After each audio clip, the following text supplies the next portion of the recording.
코리안 블레이저 여러분 안녕하세요. 코리안 블레이저 커넥트에 오신 것을 진심으로 환영합니다. 안녕하세요. 세일즈포스 공인인증 강사이자 DT 전략 컨설턴트 지아나입니다. 저는 세일즈포스 커뮤니티 매니저인 현진입니다. 안녕하세요 지아나님. 지난 시즌에서는 총 4개의 에피소드가 진행됐었고 이어서 5번째 에피소드부터 시즌2에 막을 올리게 되었습니다. 네, 현진님. 시즌2의 에피소드 5에서 6까지는요. 세일즈포스와 커뮤니티에 대해서 자세하게 알려드리고 또 그 뒷부분부터는 세일즈포스 에코시스템 속에서 활동하고 계신 어드민 전문가, 그 다음에 솔루션 엔지니어, SE 전문가 분들과의 만남이 준비되어 있죠. 네, 이번 시즌에서는 세일즈포스와 커뮤니티에 대한 에피소드들과 실제 세일즈포스 에코시스템에서 업무를 하고 계신 어드민과 SE 분들의 직무 및 실제 업무와 프로젝트에 대한 재밌는 이야기들까지 들려드릴 예정입니다. 생각만 해도 무척 설레이는데요. 두근거리는 마음을 안고 이번 시즌을 시작해보도록 하겠습니다. 우후. 이번 에피소드는 지난 시즌의 마지막 에피소드였던 2000년에서 2010년도까지의 세일즈포스의 혁신과 성장 그리고 제품 이력에 대한 이후의 이야기로 그 후 10년 뒤의 이야기들에 대해서 다뤄보려고 합니다. 청취자 여러분 그리고 지아나님 이번 모험을 위한 준비되셨을까요? 완전 됐습니다, 현진님. 자, 세일즈포스는 2010년도에도 계속해서 놀라운 혁신을 이뤄냈죠. 오늘은 그중에 몇 가지 중요한 제품과 이벤트들을 중심으로 얘기해 보도록 하겠습니다. 네, 그러면 첫 번째 이정표로 이동해서 이야기를 시작해보겠습니다. 네, 사실 시즌 1의 마지막 에피소드에서 2010년 초반대의 혁신 제품으로 소개한 적이 있는 세일즈포스 1 플랫폼에 대한 이야기로 문을 열면 좋을 것 같아요. 세일즈포스 1은요.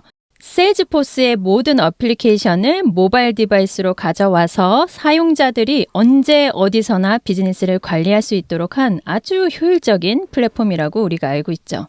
네, 맞습니다. 지난 에피소드에서 이야기해 주셨던 것처럼 격변하던 2010년대의 변화에 발맞춰서 세일즈포스가 세일즈포스 1을 통해 비즈니스 시장에 일으킨 혁신들에 대한 이야기는 정말 흥미로웠었는데요. 지난 시간들처럼 실제 사례를 들어서 얘기해 주시면 더욱 이해가 잘 될 것 같습니다. 맞아요. 세일즈포스 1은 기업들이 모바일 기기를 통해서 더욱 빠르고 또 유연하게 고객과 상호작용할 수 있도록 해주었다고 말씀드렸어요. 실제로 당시 고객이었던 기업을 예로 들어서 설명을 해보겠습니다. 오토데스크라는 기업이 있죠. 세일즈포스 1을 오토데스크가 당시에 도입을 했고요. 현장에서 영업사원이 실시간으로 고객 정보를 업데이트하고 또 관리할 수 있게 되었죠. 당시 오토데스크는 자사 소프트웨어를 설계와 엔지니어링 분야에서 전 세계적으로 제공하고 있었는데요. 전 세계 영업팀이 고객 정보를 실시간으로 업데이트하면서 그와 동시에 의사결정도 하고 협업할 수 있게 되었고요. 이런 영업 프로세스의 효율성과 고객 만족도가 크게 향상되면서 아주 좋은 성과를 이뤄낸 대표적인 기업으로 볼 수 있겠어요. 특히 영업사원들은 많이 이동을 하잖아요. 그때 이 모바일 기기를 통해 언제 어디서나 필요한 정보를 조회할 수 있다는 장점. 그리고 이걸 실시간으로 업데이트해서 고객에게 맞춤형 서비스를 제공할 수 있었다는 장점. 이거를 잘 활용했던 것 같아요. 이로 인해서 영업팀의 생산성은 무려 30% 이상 증가했다고 하고 또 고객의 응답 시간도 절반으로 단축되었습니다. 엄청난 숫자죠.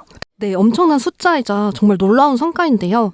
뒤에서 설명 주실 커스터머 360과 같이 고객과 회사를 연결시키고 또 직원들이 고객에 대한 정보를 어디서나 확인할 수 있는 것이 비즈니스에 정말 효과적으로 제공되었던 것 같습니다.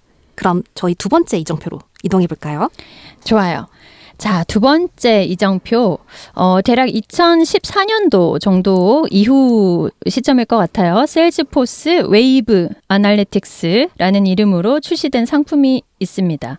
웨이브 아날리틱스는요, 클라우드 기반의 분석 플랫폼이고요. 사용자가 대용량의 데이터를 실시간으로 분석하고 또한 시각화할 수 있도록 해줬죠. 이게 기업들이 데이터를 기반으로 한 의사결정을 내릴 수 있다는 점에서 아주 큰 성과로 분석되고 있어요. 웨이브 애널리틱스의 이름은 우리가 알고 있는 온라인 사용자의 행동 및 웹사이트의 성능을 추적하고 분석하는 웹 아날리틱스와 이름이 유사한 것 같은데요. 그런데 기업의 판매 및 마케팅 데이터를 시각하고 분석하고 비즈니스 인텔리전스를 제공해 준다는 점에서 차이가 있네요. 웨이브 어널리틱스를 통해 기업이 이룬 혁신과 가치에 대한 사례는 또 어떤 게 있을까요? 그렇죠. 우리가 사례를 좀 들어봐야 하고 고개가 끄덕여지죠.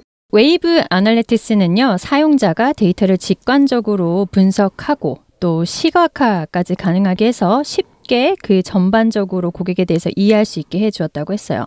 실제 사례로는 그 스위스포스트라는 회사가 있어요. 스위스포스트는 우편 서비스뿐만 아니라 우편하면 또 뭐가 떠오르나요? 그 우편을 배달해야 되잖아요. 그래서 물류 또 그것과 함께 금융 서비스로도 같이 비즈니스 모델을 제공하는 기업이고요. 웨이브 애널리틱스를 도입을 했을 때 물류와 관련된 데이터를 실시간으로 분석하고 또 이를 토대로 의사결정을 하고 운영 효율성을 극대화했다고 잘 알려져 있어요. 이를 통해서 스위스 포스트는 물류 프로세스를 아주 최적화하는 데 성공을 했고 고객에게 더 신속하고 정확한 서비스를 제공할 수 있었죠. 좀 더 예를 들어볼게요. 웨이브 아널리틱스를 통해서 물류센터의 운영 효율성을 극대화했다고 했잖아요. 그래서 그 운영 상태를 어떻게 효율적으로 극대화했냐 봤더니 첫 번째, 제가 아까부터 굉장히 강조했던 키워드가 있었죠. 뭔가요, 현지님? 실시간? 맞아요. 실시간. 실시간으로 분석해서 모니터링을 한다는 거. 이거는 정말 어마어마한 성과였어요. 특히 그 당시는요. 그러면 실시간으로 그 현재 물류센터의 상태를 모니터링하면 어떻게 될까요? 어떤 코너나 어떤 단계에서 병목 현상이 있는지, 무슨 문제가 있는지, 왜 그렇게 막혀 있는지 등등의 프로블럼 솔빙을 하기 위한 1차적인 현상 판단을 할 수 있잖아요. 그래서 두 번째로 병목 현상을 즉각적으로 해결했다고 합니다. 그러면 실시간으로 모니터링을 하고 병목 현상도 해결하고 그렇다 보니 자연적으로 어떻게 될까요? 전체 물류 운영 프로세스가 아주 빠르고도 고도화될 수 있겠죠. 그러니까 고객의 손에 이 소중한 어떤 포스트나 우편을 도달하기까지에 걸리는 총 배송 시간이 평균적으로 20% 이상 단축되었다고 합니다. 지하나님께서 세 가지로 나눠서 정리해 주시니까 더 이해가 속속 잘 된 것 같습니다. 스위스 포스트가 비즈니스 상에 필요했던 적정한 시기에 확인할 수 있었던 세일즈포스의 분석된 데이터는 기업의 비즈니스 효율을 높이는 데 일조한 것 같네요. 그럼 세 번째 이정표로는 어떤 제품을 소개해 주시겠어요? 네, 이제 세 번째 이정표로 넘어가 볼까요? 2015년도 정도에 세일즈포스 라이트닝이 드디어 출시되었습니다. 짝짝짝. 너무 유명하죠? 너무 잘 알고 있고 우리가 지금 쓰고 있죠? 라이트닝. 세일즈포스 라이트닝이 이제 그때 출시가 됐고요. 라이트닝은 사용자 인터페이스, 유저 인터페이스, UI라고 하죠. 이 부분을 혁신적으로 개선하고 개발자들이 보다 더 효율적으로 커스텀 애플리케이션을 구축할 수 있게 해주는 아주 효자 플랫폼이었죠. 네, 맞아요. 그리고 세일즈포스 라이트닝이 출시되기 전에 비주얼포스는 UI 구성이 제한적이고 반응성도 낮았고 또 에이펙스는 낮은 가독성과 복잡한 구문을 필요로 했고 또 UI와 비즈니스 로직 간의 강력한 결합이 허용되지 않았다는 어려움이 있었다고 알고 있는데요. 맞아요. 세일즈포스 라이트닝이 런칭되면서 개발자와 사용자들에게는 또 어떤 이점을 제공했는지 말씀해 주시겠어요? 네, 현지님 너무 중요한 포인트를 집어주셨는데요. 라이트닝은 드래그 앤 드랍 방식의 컴포넌트 기반 프레임워크를 제공을 하고 그랬기 때문에 개발자들이 더욱 빠르고 쉽게 애플리케이션을 구축할 수 있게 했다라는 그런 평가를 받고 있어요.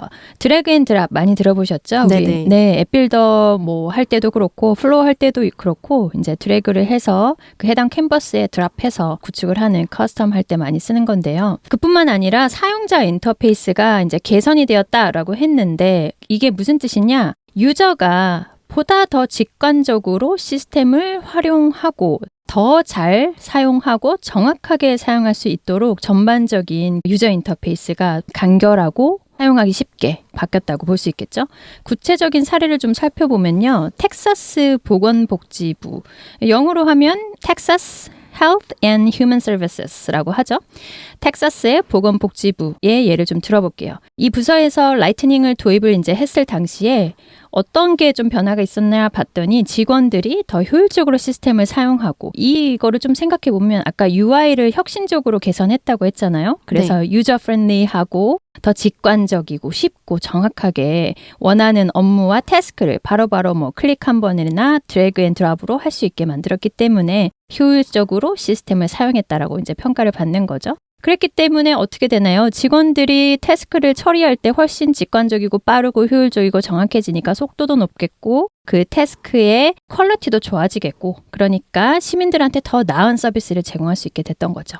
정리를 해보면 세 가지로 정리해볼 수 있겠네요. 라이트닝의 도입으로 뭐가 좋았냐 봤더니 첫 번째, 기존 시스템의 복잡성을 아주 간편하고 직관적이고 유저 프렌들리하게 바꿨다. 2번은 이 직관적인 UI를 통해서 업무 효율성을 높였다. 그래서 세 번째는 민원 처리 속도와 정확도, 고객의 만족도를 크게 향상시켰다. 이렇게 정리할 수 있겠네요. 조금 더 정확하게 데이터를 좀 찾아봤더니 이때 직원들의 새로운 UI 덕분에 직원들은 업무 속도가 40% 증가를 했다고 하고요. 민원 처리 시간도 무려 25% 단축시키는 성과를 이뤄냈다고 합니다. 네. 그리고 추가적으로 라이트닝 앱 빌더와 같은 도구들은 비전문적인 사용자들도 쉽게 UI를 커스터마이징 할 수 있게 도와주었다고 하니 정말 놀라운 혁신이라고 볼 수 있을 것 같습니다. 맞습니다. 현지님께서 얘기해 주신 것처럼요. 이 라이트닝에는 이제 엄청난 특장점이 있는데 제가 좋아하는 게 있죠. 항상 정리해서 요약해 드리는 거요. 맞아요. 그래서 서머리를 해드리면 그러면 이 라이트닝의 특징 1번 반응형 디자인이다. 2번, 그런 터치에 최적화된 UI를 통해서 모바일 사용자에게도 편의성을 제공했다.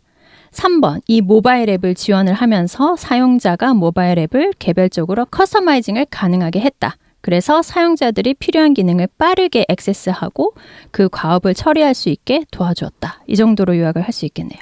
네, 지아나님. 명쾌한 정리 감사드려요. 세 번째 이정표까지 이야기 잘 들어보셨을까요?